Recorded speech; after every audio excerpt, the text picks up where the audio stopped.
Shalom, Shalom oovrachah, everyone. Happy Passover, dammit. A most happy and joyous Pesach to you and yours. I'm Rabbi Solomon of Temple Sons of Bitches in Great Neck, New York, and I'm happy to be your Passover guy on this segment of Days Gone By. Last time I was here, we were celebrating Purim, wherein the Jews were saved from extinction by a hot chick and her uncle.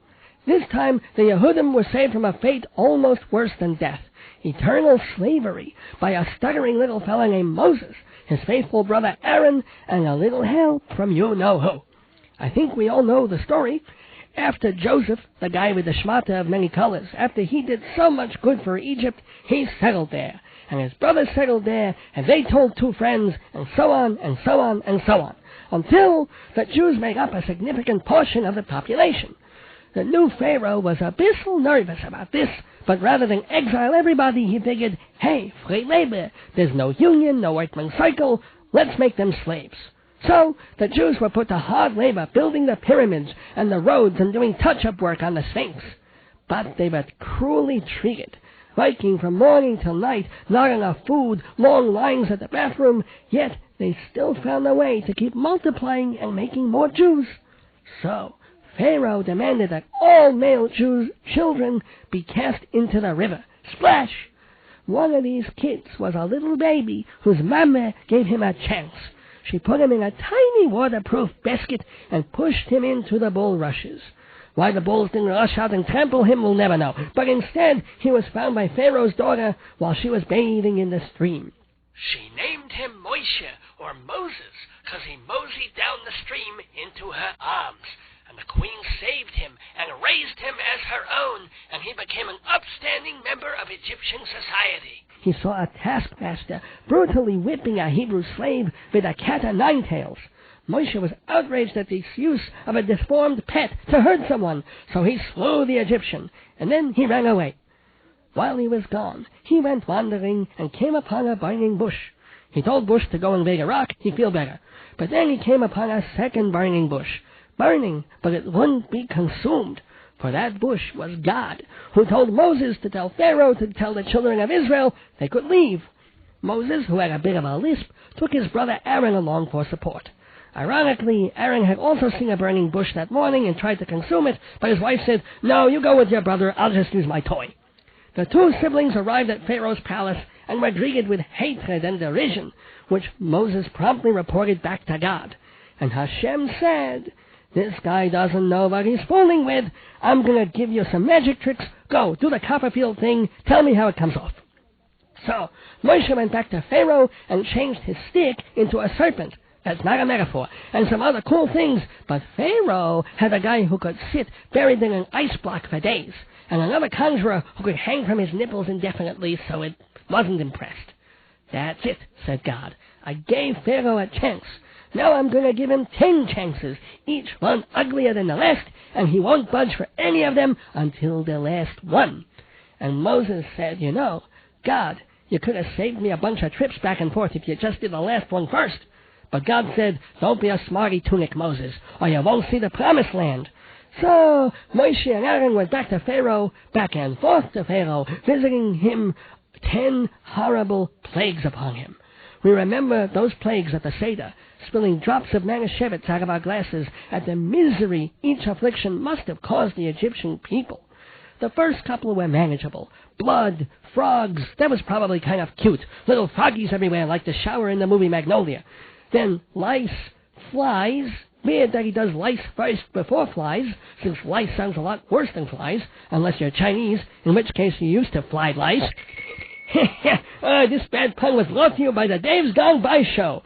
It's not the bad pun of the week, because the host Dave Lefkowitz already did that early in the show, but it is the runner-up, and you can sponsor a pun exactly like that. Just call 516-295-1511 for details.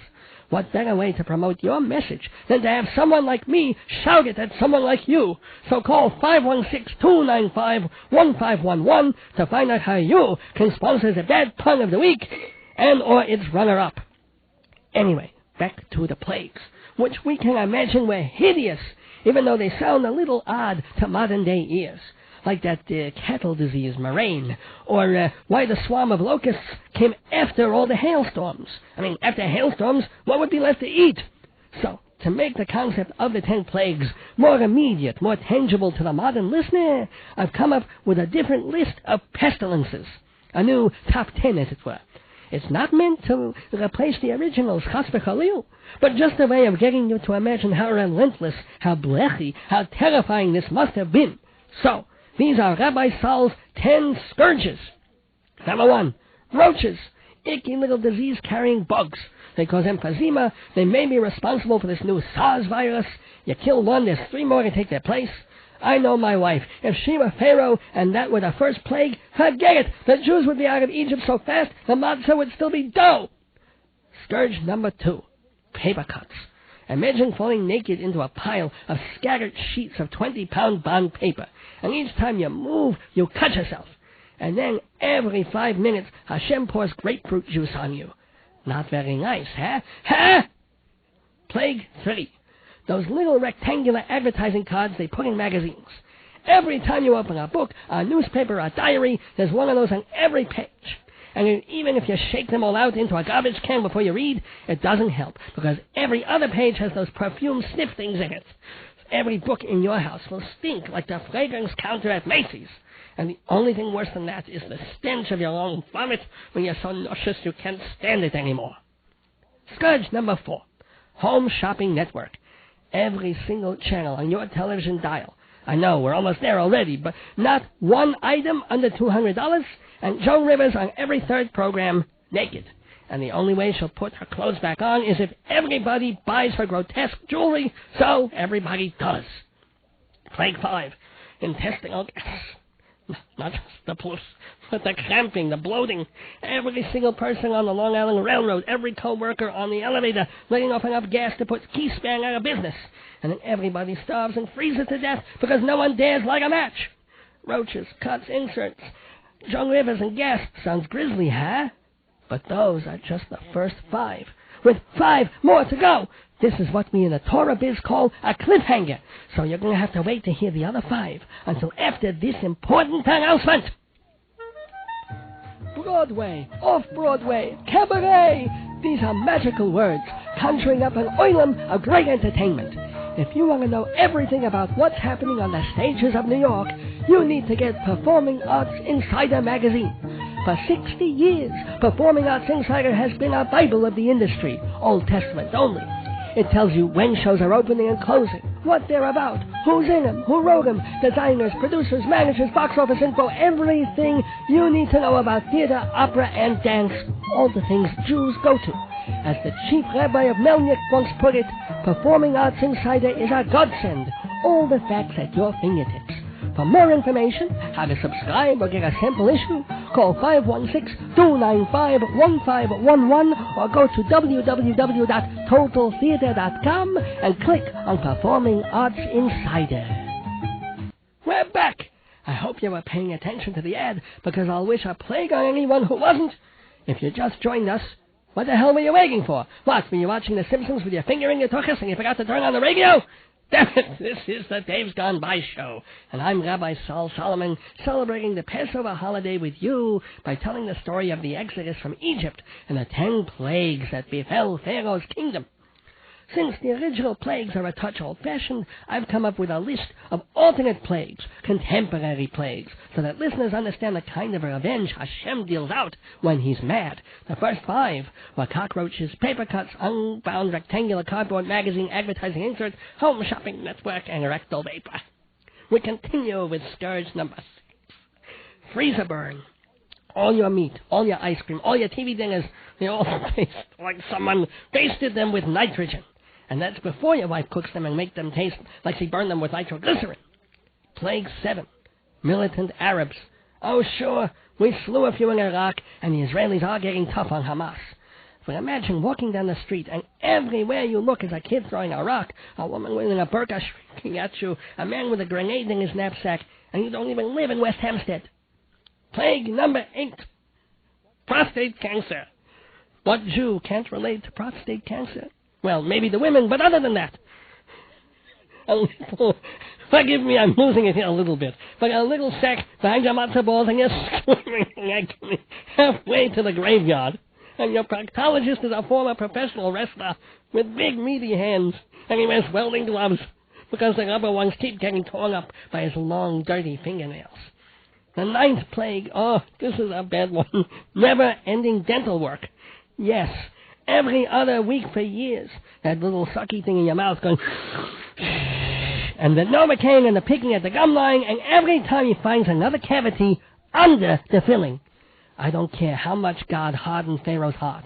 If he gave the Egyptians never-ending dental work, the Jews would have been shipped across the Red Sea and given free chariot service into Canada if they wanted, just to make it stop. And now, finally, the 10th scourge, the deal-breaker, the one to make every father, mother, brother, and sister weep without end. Everywhere you go, inside, outside, the kitchen, the bathroom, the courtroom, the park, the subway, underwater, on a mountain, everywhere you go. Inspirational music by John Tesh. I know. What merciful God would visit that, even on a hated enemy? But these are plagues, people, not annoyances. Hashem didn't go, I think I'll bother Pharaoh with 10 nuisances. No, he gave the ruler and his people 10 plagues, including death of the firstborn, and the Jews were finally allowed to leave Egypt. He had more adventures to come, but I'm running short on time, so I thought I'd share a little bit of a happier aspect of the holiday. At the Seder, when we eat and drink and retell the story of Pesach, much as I have done now, we also sing songs. Hymns of praise, questioning, and delight. Now, one of the tunes, which comes early in the proceedings, is called Dayenu. It means enough, as in, Hashem has done so many miracles for us. But even if He'd done only a couple, 1 or 2, it would have been enough for undying gratitude. Normally, we sing it in Hebrew with some Aramaic in it, but I've prepared some special English lyrics. So feel free to clap your hands or sing along or pick your nose, whatever you want to do, but get into the spirit. This is Dayenu. Oh, even if he had been sleeping while 6 million Jews were slaughtered, even though he watched us tortured, Dayenu, Dayenu, Dayenu, Dayenu, Dayenu, Dayenu, Dayenu. Even if the Muslim putzes weren't blowing up our buses, yada yada, intifada, Dayenu. We're all crazy about you, couldn't live without you, who needs happiness? Even if there was no Hitler, even if there was no Haman, why so many snippy gay men? Dayenu, Dayenu, we are chosen, so we're coping, still we're hoping you'll choose someone else. Even if we have big noses, even if we're prone to hair loss, even if there was no Pesach, Dayenu, Dayenu. God is the king, God is watching, God is botching everything He does. Even when the Goyim tease us, even when the gulags freeze us, it's okay, we murdered Jesus. Dayenu, Dayenu, dammit, dammit, dammit. Let's sing it one more time, why don't we? Dammit, dammit, dammit. And circumcision hurts. Oi! Were you singing along? Were you bouncing up and down to the spirit of the holiday? Good! Now go out and make this a wonderful Passover. Have a Seder, or if you're not, find someone who is and invite yourself. Kidnap a child so they can answer the 4 questions, read the Haggadah, greet Eliyahu, connect to the holiday and to your fellow man. On behalf of myself, my dear wife Miriam Libby, and our children, Nehemiah, Josiah, Shlomi, Chana, Rivki, Yehuda, Moish, Yechezkel, Baruch, Avigdor, Yisrael, Hephzibah, Shaul, Aliza, Shimon, Gedalia, Naphtali, Benjamin, and Fred, by my first marriage, plus 1 on the way, Baruch Hashem. This is Rabbi Sal Solomon saying Chag Sameach and Shalom oovrachah from every one of me to every one of you.